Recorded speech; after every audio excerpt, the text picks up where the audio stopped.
네, 계속해서 살펴보게 되는 사도신경의 내용들을 가지고 함께 나누어 보고자 합니다. 제목을 특별하게 붙이지는 않고 우리가 계속 살펴보고 있는 사도신경 저번 주에 이어지는 문장이죠. 나는 그의 유일이신 아들 우리 주 예수 그리스도를 믿습니다라는 제목으로 함께 말씀을 나누어 보고자 합니다. 앞선 2주간을 통해서 사도신경에 대해서 들었습니다. 이 사도신경의 첫 번째 시간으로 나는 믿습니다라는 이야기를 나누는 것을 통해 믿는 것, 삼위 하나님을 믿는다라는 고백이 사도신경임을 알았고, 지난주에 함께 살펴본 말씀이 첫 번째 주 전능하신 천지의 창조주 하나님 아버지라는 말씀을 통해서 전능하시고 천지의 창조주 되신 하나님이 그분이 바로 우리의 아버지가 되신다라는 그 말씀임을 우리가 함께 들었고 또 배웠습니다.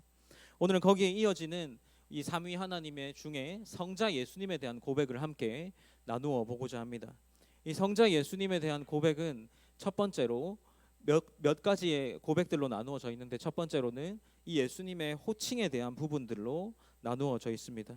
이 성자 예수님에 대한 고백, 우리 여기 밑에 나와 있는 한 고백들을 한 구절로 한번 제목입니다. 같이 한번 읽고 들어가 보도록 하겠습니다. 함께 읽어 보시겠습니다. 시작. 나는 그의 유일하신 아들 우리 주 예수 그리스도를 믿습니다. 아멘. 네, 우리가 함께 매주 고백하는 이 나는 그의 유일하신 아들 우리 주 예수 그리스도를 믿습니다라는 고백을 하시면서 여러분은 어떤 마음으로 고백하십니까? 그리고 동시에 우리가 함께 오늘 본문에서 읽었던 10장 13절에서는 이렇게 기록되어 있습니다. 누구든지 주의 이름을 부르는 자는 구원을 받으리라라고 기록하고 있습니다. 이 누구든지 주의 이름을 부르는 자는 구원을 받으리라라는 이 말씀이 우리 사도신경 두 번째 줄에 나오는 우리가 함께 조금 전에 읽었던 나는 우리 주 예수 그리스도를 믿습니다라는 이 문장에서 이것들이 잘 표현되고 있다고 생각합니다. 이 사도신경의 성자 예수님의 고백에서는 우리가 어떻게 이 이름으로 구원받는지에 대한 이야기들을 하고 있는 것이죠. 지금 살펴보고자 하는 이 신앙 고백, 우리의 고백에서는 예수님의 이름 네 가지가 등장합니다. 우리가 예수님을 부를 때 어떤 이름으로 부르냐라고 말하고 있는 것이죠.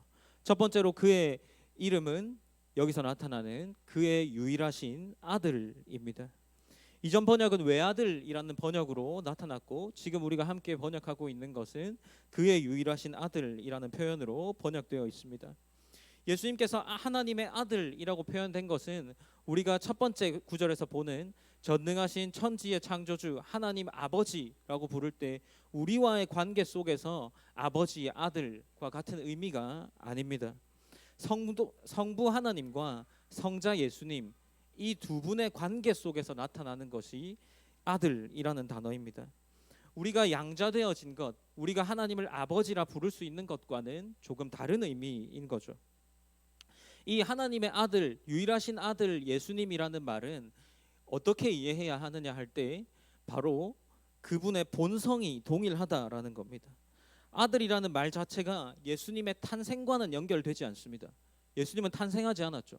예수님은 삼위 하나님으로서 탄생하기, 이 땅에 인간의 몸으로 오기 이전부터 하나님 아버지와 함께 계신 분이었습니다. 그래서 탄생과는 무관하게 우리 성자 예수님은 언제부터나 언제까지나 언제든지 하나님이셨기 때문이죠. 그렇다면 이 아들은 조금 전에 앞서 말했던 것 같이 하나님과 본질과 본성을 같이 공유하고 있는 존재라는 말로 우리가 이해해야 합니다. 예수님의 하나님 되심을 의미하는 거죠. 예수님은 하나님과 동일한 존재라는 겁니다. 우리는 이 동일한 존재라는 말에 대해서 빌립보서에서 나타나는 한 말씀을 생각해 볼 수 있습니다. 예수님이 어떻게 하나님의 아들이 되냐라는 말에 대해서 빌립보서는 이렇게 이야기합니다. 빌립보서 2장 6절에서 8절까지의 말씀입니다.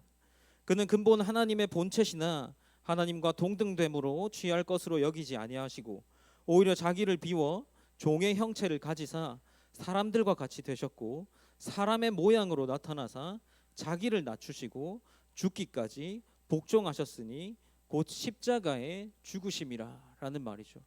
이것이 하나님과 예수님의 두 관계 속에서 나타나는 하나님과 아들, 하나님의 아들 예수 그리스도라는 참 의미라고 생각해 볼 수 있습니다. 우리는 이것을 죄인과 연결할 수 있는 거죠. 우리의 죄는 누가 용서할 수 있습니까? 우리의 죄의 대속을 누가 할 수 있느냐라는 질문을 던져봤을 때 피조물인 우리 인간은 결코 하나님께 지은 그 죄를 용서받을 수 없습니다. 그래서 하나님과 같은 존재인 어떤 존재가 내려와야만 그 죄가 용서받을 수 있게 되는 거죠. 우리의 믿음의 선배인 칼빈은 이렇게 말하기도 했습니다. 칼빈 기독교 강요 2권에 나타나는 한 표현에서 이렇게 기록되어 있습니다. 우리 한번 다 같이 한번 읽어봤으면 좋겠습니다. 함께 읽어보시겠습니다. 시작.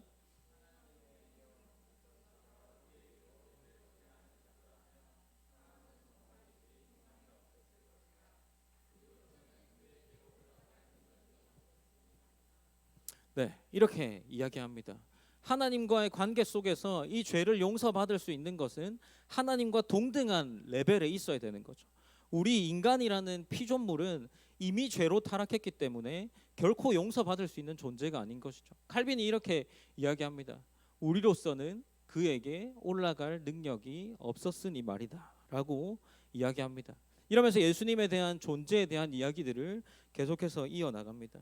이렇게 유일하신 아들이라는 이 아들이라는 표현에서는 이 예수님이 참된 하나님이다라는 것을 우리에게 알려주고 있습니다. 더불어 이 성자 예수님은 유일하신 분입니다. 이분 외에 다른 어떤 길도 우리에게 준 적이 없다라는 말이죠. 예수님만이 유일한 방법이라는 거죠. 예수님이 아니고서는 우리에게 구원을 얻을 만한 능력이 없습니다. 예수님 더하기 무엇이 존재하지 않습니다. 그의 유일하신 아들로 충분하고 그의 유일하신 아들 외에 어떤 것도 없다라는 말이죠. 성자 예수님 이분만이 우리에게 구원을 줄 수 있는 유일한 길이다라는 것을 우리에게 알려주고 있습니다. 또한 사도신경은 또 하나의 이름을 이어서 이야기하고 있습니다. 바로 우리 주라는 말이죠. 이 그의 유일하신 아들 다음에 나타나는 또 다른 호칭은 무엇입니까? 우리 주라는 호칭입니다. 이 우리 주라는 호칭 속에서 우리가 이미 익히 알다시피 주라는 단어는 황제라는 단어를 뜻하고 있습니다. 예수님 당시 그리고 승천한 이후에 이 주라는 말은 황제를 칭하고 그 당시에 있었던 로마 황제를 이야기할 때 로드라는 단어로 표현하기도 했습니다. 단순히 이 의미로만 다가가지 않고 이 주라는 낱말의 의미를 보다 정확하게 살펴보면 우리가 좀 더 원어적인 의미를 함께 생각해 볼 수 있습니다. 주라는 단어는 헬라어로 퀴리오스라는 단어고 히브리어로는 아도나이라는 단어입니다. 이 히브리어에 나타나는 이 아도나이는 유대인들이 야훼, 여호와라는 이름을 부르기 어려워해서 돌려 말하는 표현이 아도나이였습니다. 유대인들이 그분의 이름이 너무 거룩해서 차마 죄인인 자기의 입술로 여호와라고 부를 수 없었기 때문에 이 유대인들은 하나님을 아도나이라고 표현했습니다. 근데 이 아도나이를 번역한 것이 헬라어로 퀴리오스고 그것을 영어로 나타낸 것이 로드라는 단어입니다. 이처럼 감히 하나님께 대해야 할 그 단어 주라는 표현을 유대인들은 도무지 이 황제라는 분에게 대할 수 없는 것이죠. 그렇다면 어떻습니까? 성자 예수님이 참으로 하나님 되신다는 고백 또한 이곳에서도 나타나는 거죠. 예수님이 그저 황제를 대신할 만한 어떤 높은 존재라고 말하는 것이 아닙니다. 우리 주라고 이야기할 때는 이 예수님께서 정말 하나님이시다라는 것을 계속해서 보여주고 있는 것이 이 사도신경의 고백이죠. 하나님과 예수님이 동일한 호칭으로 불리고 있다라는 거죠. 우리가 사도신경에서 매주 우리 주라고 고백할 때 우리는 어떤 마음으로 고백합니까? 이 한 단어에 우리는 믿음을 실어서 고백하고 있습니까? 우리가 조금 더 깊이 생각해 본다면 이 문장 이 하나하나가 몇천 년, 몇백 년에 걸쳐서 정립되었던 이 문장이라는 거죠. 우리가 고백하는 이 주라는 고백할 때 우리는 이 예수님의 하나님 되심을 고백하고 찬양하고 있다는 거죠. 이는 저와 여러분이 사도신경을 고백할 때 삼위 하나님을 향하여서 찬양하고 이 삼위 하나님이 정말 삼위일체로서 존재하고 있다라는 것을 우리에게 알려주고 있습니다. 그렇다면 예수님은 어떤 분이십니까?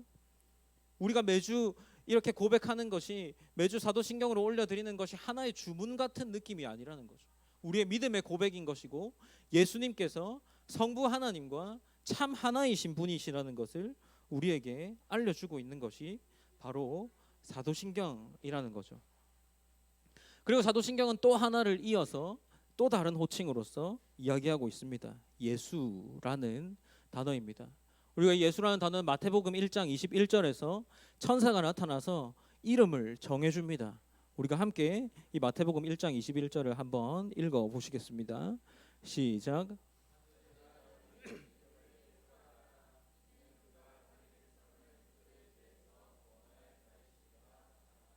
아멘. 네, 예수님이라는 이름의 뜻은 이는 그가 자기 백성을 그들의 죄에서 구원할 자이심이라는 말입니다. 구원자라는 말이죠. 이 예수님이라는 이름은 히브리어로는 여호수아였습니다.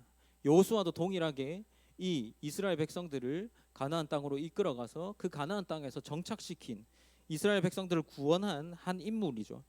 그런데 우리가 생각해 본다면 우리가 여러 번 들어봤을 겁니다. 이 예수라는 이름은 실제로 매우 흔한 이름이었습니다. 지금 우리에게로 따지면 정확하게 뭐라고 말할 수는 없지만 민수 이런 느낌이었던 거죠. 네. 너무 흔할 수도 있지만 실제로 흔한 이름이었습니다. 이름은 시대적 상황을 반영하고 있고, 그 시대적 상황을 반영하고 있는 이름이 예수라는 거죠. 예수님이 실제로 승천하셨고, 승천하신 이후에 이스라엘 백성들은 예수님이 이 땅에 오실 것이라고 믿고 있었습니다. 그 오실 것이라고 믿고 있는 그 생각 때문에 실제로 많은 사람들이 예수라는 이름을 붙였고, 우리 성경에서도 예수라는 이름이 예수님 이외에도 등장합니다. 그렇다면 이 예수님은 어떤 분이셨습니까? 예수님의 이름은 자기 백성을 그들의 죄에서 구원할 자라고 말하고 있습니다. 많은 사람들이 이 예수라는 이름을 흔히 들었을 것이고, 그래서 심지어 이 예수님을 향해서 실제 예수라고 믿지 않았습니다. 그래서 성경에서는 말하죠. 나사렛에서 무슨 선한 것이 날 수 있겠느냐라는 비아냥거림을 예수님께서 듣기도 했습니다. 하지만 어떻습니까? 예수님이 그저 하나의 많은 이름들 중에 하나로 존재하시는 분이십니까? 아니죠. 예수님은 앞에서 우리가 들었던 것처럼 그분의 유일하신 아들이셨습니다. 하나님이시죠. 그와 동시에 우리의 주 하나님이시라는 겁니다. 그리고 이 하나님이심이 우리에게 어떻게 나타나느냐? 그들을 자기 백성의 죄를 그들의 죄에서 구원할 자라는 말인 거죠. 참으로 하나님이시다. 자기 백성을 자기 죄에서 구원할 자라는 그 말이 참이라는 겁니다. 저와 여러분이 이 사실을 기억해야 하지 않겠습니까? 성자 예수님에 대한 호칭을 기억해 나갈 때 이 예수는 하나의 어떠한 많은 이름들 중에 하나가 아니라는 말이죠. 우리가 앞서 고백했던 찬양에 나오는 것처럼 예수 이름을 부르는 자, 예수 이름을 믿는 자, 그 이름의 능력이 있고 구원이 있다라는 거죠. 예수님은 우리의 참된 구주이십니다. 그의 유일하신 아들이시며, 하나님의 유일하신 아들이시며, 동시에 우리의 하나님 되십니다. 그리고 우리를 구원하신 예수님이라는 말이죠. 하나님이신 예수님께서 이 땅에 오셔서 우리 죄의 문제의 근원을 완전하게 해결시켜 주십니다. 그리고 우리는 마지막으로 또 다른 호칭을 마주하게 됩니다. 바로 그리스도라는 말이죠. 예수님의 또 다른 호칭은 그리스도입니다. 이 그리스도에서 나타나는 것은 이분이 어떤 일을 했냐라는 거죠. 이 네 가지 호칭 중에 앞선 세 가지가 예수님의 존재가 어떤 분이시냐를 말했다면, 이 그리스도라는 말은 예수님께서 어떤 일을 하셨냐라는 의미를 가지고 있는 겁니다. 그리스도는 기름 부음 받은 자라는 뜻입니다. 우리가 기름 부음 받은 자라는 것을 생각해 보면 구약 시대를 떠올릴 수 있습니다. 예수님이 오시기 이전에 기름 부음 받는 사람들은 기름 부음을 받는 일을 한 세 가지 직업, 어떻게 보면 직업이라고 얘기할 수 있겠는데 직분이 있습니다. 그것이 무엇입니까? 바로 선지자, 제사장, 왕입니다. 이들은 하나님과 연결된 어떠한 일을 하는 사람들이었습니다. 구약시대에 기름 부음 받은 왕과 선지자와 제사장, 이들은 어떤 일을 했습니까? 먼저 구약의 선지자는 어떤 일을 하는 직분이었습니까? 하나님의 말씀을 하나님께 듣고 이스라엘 백성에게 대언하는 자였죠. 이는 기름 부음을 받은 자만 할 수 있는 일이었습니다. 그런데 선지자들의 말에서 주목해야 할 부분이 있습니다. 이들은 하나님의 말씀을 전할 때 꼭 앞에 붙어 있는 것이 있습니다. 여호와께서 이르시되 라는 말이 붙어 있습니다. 이 말을 사용해서 이야기하죠. 그러나 예수님은 어떻습니까? 예수님은 하나님의 말씀을 대언하지 않습니다. 말합니다. 예수님께서 말씀하실 때 어떤 말들을 합니까? 내가 너희에게 이르노니 라고 말합니다. 그분이 하나님 되시기 때문이죠. 하나님의 말씀을 대언하지 않습니다. 하나님 되셔서 그분이 그저 그들의 백성에게 곧장 이야기하시는 겁니다. 하나님을 가장 온전하게 나타내실 수 있는 분이 예수님이십니다. 그분이 하나님이시기 때문이죠. 예수님은 하나님이시기에 직접 가르치시고 직접 백성들에게 나타나서 이야기합니다. 그리고 또한 구약의 제사장은 어떻습니까? 제사를 치르는 일을 하죠. 그런데 예수님을 향하여서 성경은 대제사장이라고 이야기하고 있습니다. 제사장을 대표하는 대제사장이 하는 일이 무엇이었습니까? 1년에 한 번 이스라엘 백성의 모든 죄를 가지고 지성소로 들어갑니다. 그리고 모든 죄를 용서받는 그러한 제사를 올려드립니다. 예수님께서는 이 구약의 제사를 세 가지 점에서 온전하게 이루어 주심을 보이십니다. 온전히 제사장이 되셨죠. 그리고 그분은 죄가 없으신 온전한 제물이 되어서 우리의 죄를 전가 받으십니다. 그리고 지성소가 아닌 자신의 몸이 성전이 되셔서 제사를 올려드립니다. 제사의 제물이 되시고 제사의 장소가 되시고 그분이 제사장이 되셨습니다. 그리고 이제 그분은 하늘로 승천하셔서 우리의 중보자의 역할을 하고 계십니다. 또한 왕은 어떻습니까? 이스라엘 백성들이 왕을 세워달라 할 때 하나님이 왕을 세워주지 않으십니다. 왕을 세워주지 않은 이유가 무엇입니까? 하나님이 그들의 왕이셨기 때문이죠. 그러나 이후에 하나님께서 이스라엘에게 왕을 세우시고 나서 왕에게 맡긴 것은 하나님의 대리 통치자라는 겁니다. 하나님께서 하나님 되심을 보이고 하나님을 향한 방향성으로 그 모든 백성들을 이끌어 가야 한다는 거죠. 그 왕을 맡기셨습니다. 그런데 하나님께서 이 예수님을 이 땅에 보내시고 예수님의 왕 되심이 어떻게 나타납니까?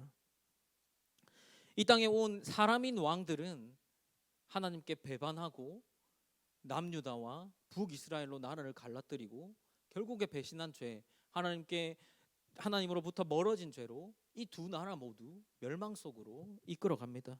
그러나 예수님은 어떻습니까?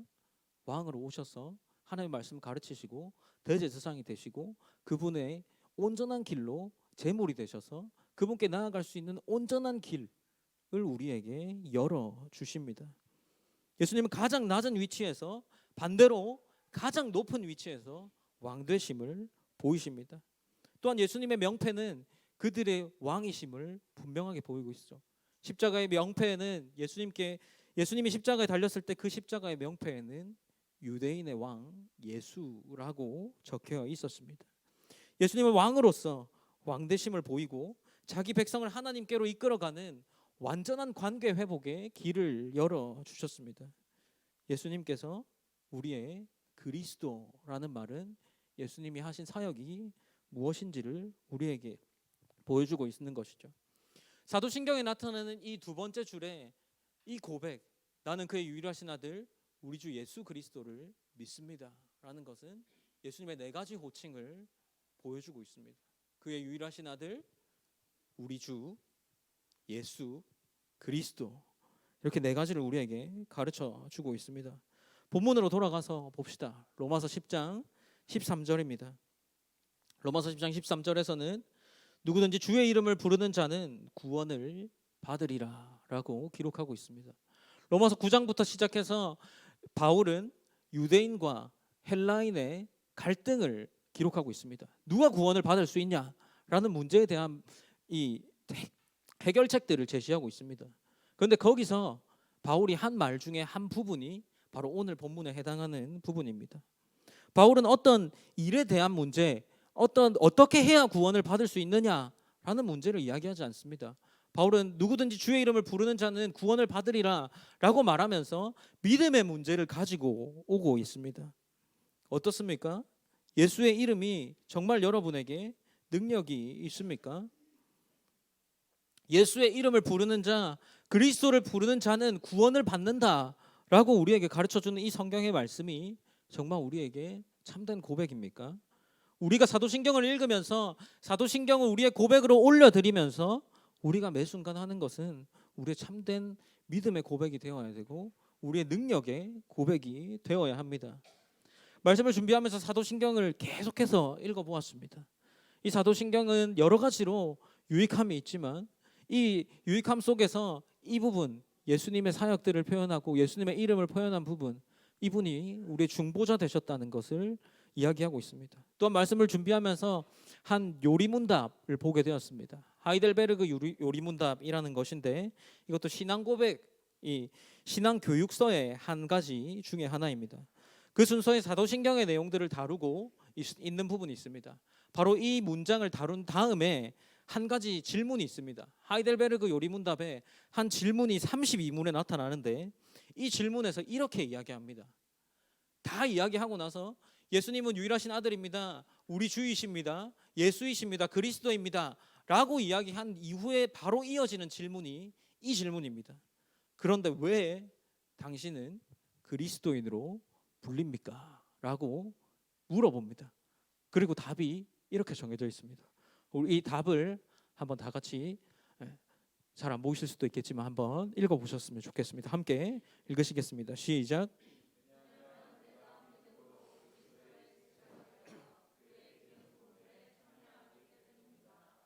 나는 선지자로서 그의 이름의 증인이 되며 제사장으로서 나 자신을 감사의 산 제물로 그에게 드리고 또한 왕으로서 이 세상에 사는 동안 자유롭고 선한 양심으로 죄와 마귀에 대하여 사고 이후로는 영원히 그와 함께 모든 피조물을 다스릴 것임이니라. 아멘. 네, 이렇게 물어보는 거죠. 왜 그리스도인으로 불립니까? 라는 말에 내가 믿음으로 그리스도의 지체가 되어 그의 기름 부음에 참여하기 때문입니다.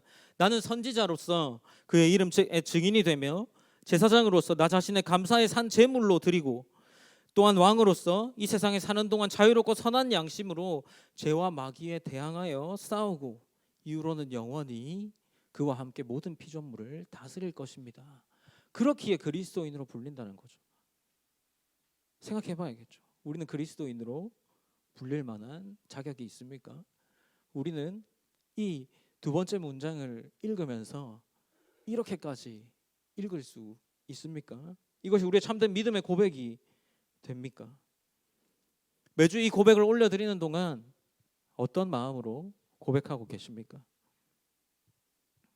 사도신경은 기도가 아닙니다.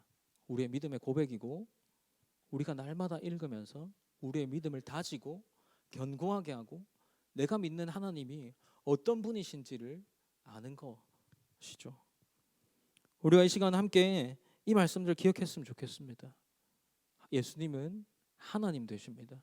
또한 예수님은 그분의 사역들을 통하여서 우리에게 구원을 주십니다.